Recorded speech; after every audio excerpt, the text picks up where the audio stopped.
Oi, meu nome é Caio Rafael e eu vou apresentar polímeros. Meu grupo é composto por 3 integrantes: Caio Rafael, Cauã Silva e João Vitor Valério. A gente vai explicar um pouco sobre o que são os polímeros, como são feitos, o que são suas reações químicas, como tudo funciona nesse mundo de polimerização. Esse trabalho tem como objetivo apresentar à turma e ao professor uma explicação detalhada sobre polímeros. A gente vai abordar os principais conceitos, a estrutura química, assim como eu falei, dos polímeros, suas propriedades e as diversas aplicações presentes no polímero. O intuito é proporcionar um atendimento claro e acessível sobre o tema, relacionando a teoria com exemplos práticos do cotidiano e destacando sua importância na vida moderna. Bom, eu vou falar um pouco sobre o conceito dos polímeros. Vou começar falando sobre o que são os polímeros. Os polímeros são macromoléculas que possuem uma unidade química ligada por ligação covalente que se repele ao longo da cadeia. E o que são essas macromoléculas faladas? São moléculas grandes que possuem um elevado peso molecular. O peso dela está entre 10.000 e 1 milhão. São formadas por unidades menores, que seriam assim, que se repelem ao longo da cadeia, ou seja, vão indo, variando. Cada unidade dessa é chamada de monômero, ou seja, um monômero, 2 e a junção para essa reação na cadeia são chamadas de dímero. Aí mais de duas, no caso 3, imagina que tem um aqui também, 3 seria o trímero. E se tiver vários, no caso 3 ou mais, a gente chama de polímero, porque poli significa muitos ou vários, então mais de 3 nós pode chamar de polímero. Então o nome dessa reação entre a ligação vai ser chamada de reação de polimerização.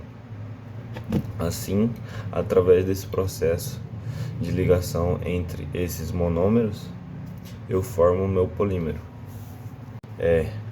Agora eu vou falar um pouco sobre a importância dos polímeros. Um exemplo de polímero que a gente encontra no dia a dia com facilidade é o plástico, que é presente em praticamente tudo que a gente usa aqui. Eu vou dar exemplo desse mouse aqui. Ele é feito de plástico e nele está presente polímeros. Então, quais são essas propriedades do polímeros que deixam eu utilizar ele em tantos lugares assim presente no nosso dia a dia? A baixa densidade, no caso eles são leves. Esse daqui acho que tem 60 gramas. Alta resistência, né? A gente fala a resistência mecânica, resistência elétrica e a resistência química. A resistência química a gente fala que quer dizer que não vai ter nenhuma reação, tipo, de um material com o outro para ter uma reação química e alguma coisa dar errado no experimento e alguma coisa, entendeu? E o baixo custo de produção. No caso, os polímeros são formados a baixa temperatura, possibilitando a produção em alta escala e assim fazendo o bom custo-benefício do produto. Então são essas 3 propriedades faladas que gera uma versatilidade presente nos polímeros, tornando assim populares. Bom, então assim chegamos ao fim do trabalho, concluindo que os polímeros são muito importantes no nosso dia a dia, usados em coisas como plásticos, aparelhos eletrônicos e etc. Apesar de serem úteis, o descarte de plásticos pode prejudicar o meio ambiente, o que nos faz buscar alternativas mais sustentáveis. Novas tecnologias, como polímeros que se decompõem mais rápido ou que podem ser reciclados, ajudam a reduzir esse impacto ambiental presente no meio ambiente. No futuro, ainda teremos mais inovações para essa redução no impacto ambiental, né?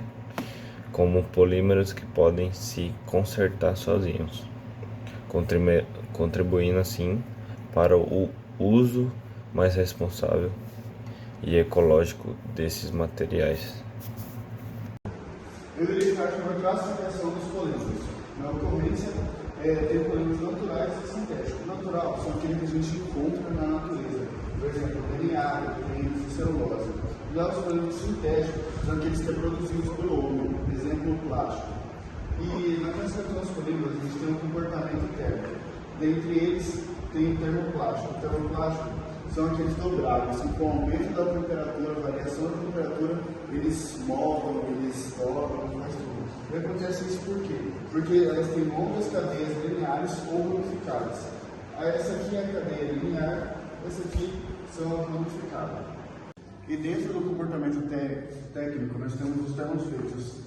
Eles não são moldáveis e eles são resistentes à mudança de temperatura. Por que isso acontece? Porque eles são polímeros tridimensionais, com ligações cruzadas entre as cadeias. Aqui tem um exemplo da ligação cruzada, elas estão todas amarradas. E um exemplo de polímeros termofleitos são o cabo de panela, que quando você esquenta a panela, ele não muda o cabo. E a bola de sinuca também.